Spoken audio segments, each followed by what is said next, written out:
है हरनाम मरावी और इस समय हम हैं बालाघाट में, क्योंकि जो दुगलई गांव है और बैहर विधानसभा क्षेत्र अंतर्गत आता है। वहाँ पे 4 आदिवासी बेटियों के साथ में जो जघन्य अपराध हुआ है, इसको लेके यहाँ पे जो है महाआंदोलन जो है बालाघाट के समस्त संगठन मिलके जो है महाआंदोलन करने वाले हैं, उसको लेके आज यहाँ पर बैठक रखी गई है। तो अब हम सीधे ले चलते हैं बैठक में।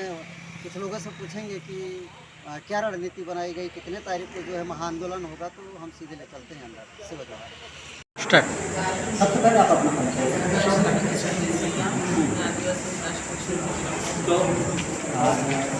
बालाघाट यहाँ पर यानी जो हमारे मानव पर विशाल करके भी घटना कहना चाहिए पूरी नारी जाति के कलंक है। ये किसी विशेष जाति समाज से नहीं है, एक नारी जाति के कलंक है। खासकर कि जब आदिवासियों का मसला आता है और आदिवासियों पर ऐसे अत्याचार होते हैं तो ऐसा लगता है कि शासन व्यवस्था निरंकुश हो गई है, ऐसा मुझे प्रतीत होता है। और आज हम यहाँ जो हमारी सामाजिक बैठक हुई है उसमें यही निर्णय लिया गया है कि अगर हमें न्याय नहीं मिला और उन गरीब बच्चों की फांसी नहीं दी गई तो हम आंदोलन करेंगे। और एक 7 तारीख को शायद बैठक में निर्णय लिया गया है कि हम एक रैली के द्वारा जन आक्रोश रैली निकाली जाएगी तो कलेक्टर में घेराव किया जाएगा। मध्य प्रदेश सरकार से आप क्या अपेक्षा करेंगे? मैं तो यही अपेक्षा चाहूँगी कि खैर अभी तक तो उनकी कोई ऐसी मानव यानी एक नारी के ऊपर, जबकि कहना चाहिए छोटी छोटी मासूम बच्चियों के साथ में जो घटना घटी है, अभी तक उनका कोई बयान नहीं आया। इसका मतलब है कि उन्हें आदिवासियों की कोई चिंता नहीं है और कोई ध्यान नहीं है उनका। अगर यही घटना किसी सामान्य कैटेगरी की महिला या बच्चियों के साथ होती तो शायद अब तक उनके घरों पे बुलडोजर चल गए, लेकिन यहाँ पर ऐसा कुछ भी नहीं हुआ। और आज हम 21वीं सदी के भारत में जीने की बात जी रहे हैं, लेकिन जब मैंने दुगली ग्राउंड में देखा तो मुझे ऐसा लगा कि हम बहुत पीछे हैं। यानी ड्यूटी अगर वहाँ के जनप्रतिनिधि चाहे कांग्रेस के हो या बीजेपी के जो भी हो, मैं यहाँ पर समाज की होने के नाते समाज के नाते बैठी हूँ, तो मुझे ऐसा प्रतीत हुआ कि आप सिर्फ वोट बैंक की राजनीति में वोट लेने के लिए आते हैं, वहाँ पर कोई ध्यान दिया नहीं जाता। वहाँ 5वीं के बाद कोई शिक्षा का साधन नहीं है, कोई व्यवस्था नहीं है उनके लिए। कह रहे हैं कि आदिवासियों का विकास हो, ये कोई ऐसा नहीं लगता कि कोई जनप्रतिनिधि नहीं सोचता हो, मुझे ऐसा लगता। स्टार्ट।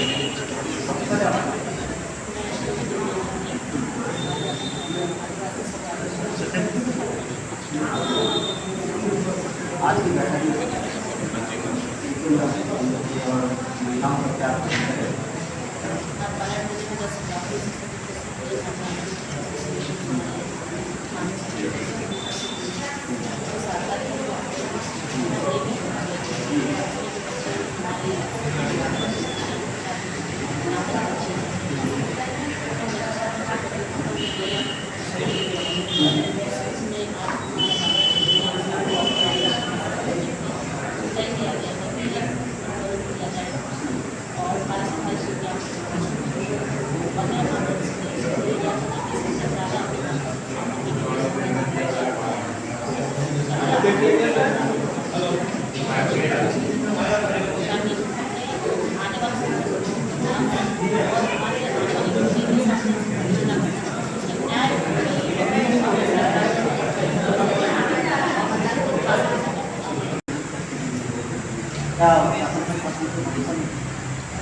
लेकिन अभी जो शासन में से फास्ट ट्रैक चला के 3 से 4 महीना में से क्या अभी के बयान के विश्वास कर सकते हैं, क्योंकि हमने देखा है कि समाज के दोनों जनप्रतिनिधियों अब उन जनप्रतिनिधियों के जगह से दबाव के बारे में सुन रहे हैं।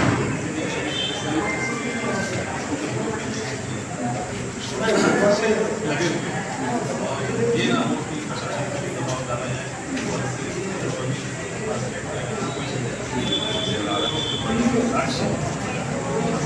कमजोर कर दिया घटनाएं लगी हैं ये समाज में जो है बात को देखते हुए और अगर मुझ पे रहेगा कि अगर ऐसा हुआ तो समाज की तरफ से उग्र आंदोलन जो शायद ऐतिहासिक रूप से उठाया था। आंदोलन के तत्पश्चात मान लो पीड़ित परिवार को अगर न्याय नहीं मिलता है तो ऐसी स्थिति में क्या करना पड़ेगा? आने वाले समय में इस 7 तारीख का घटना को सही उसके बाद में 4 महीने दुराचारी आने वाले समय में ऐसा कदम उठाएंगे तो समाज समाज ऐसा कदम उठाएगा कि बालाघाट की यात्रा या हम समाज की हम न्याय यात्रा के बाद में ये तो टेरर है, होता है ना फिल्म जो है ये झलकी है, फिल्म तो हम बाद में है।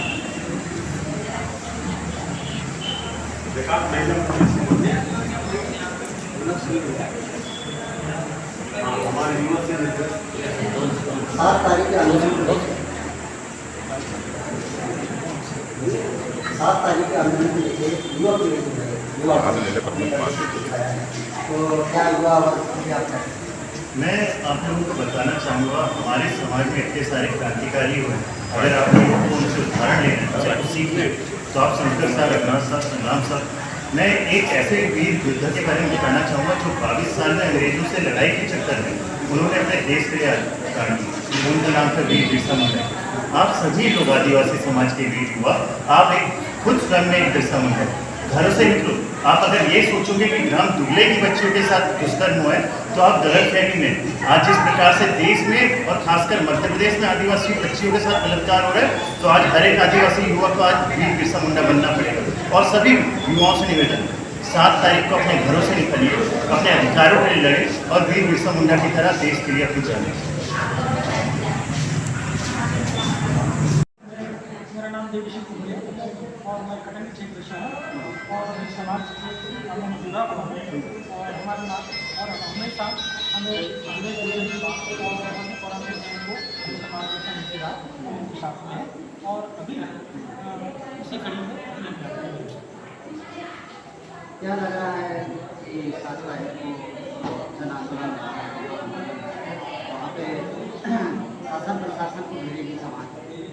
निश्चित रूप से, क्योंकि हमारे समाज की जो बच्चियों के साथ इस प्रकार का जो व्यवहार हुआ है और प्रायः ये देखने में आ रहा है कि हमारी आदिवासी बच्चियों के साथ ही पूरे प्रदेश में ऐसे केस हो रहे हैं, यानी इस प्रकार से इसमें समझ में आता है कि सामान्य लोगों को समझ में आए कि आदिवासी जो समुदाय है बिल्कुल निरीह प्राणी है, इसके ऊपर अत्याचार बलात्कार करते जाते।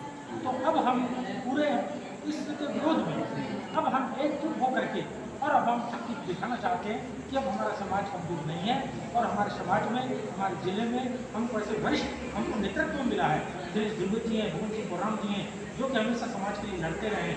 हम उनके नेतृत्व में हम इस आंदोलन में जुड़े हैं और प्रशासन से ये मनवादा करेंगे कि हमारे बच्चियों के साथ में जो अन्याय हुआ है और उनके साथ जिन्होंने अन्याय किया है उनको बिल्कुल कड़ी से कड़ी सजा मिले, हमारी बच्चियों को न्याय मिले और हमारे समाज के किसी बच्चियों के साथ दोबारा ऐसा करके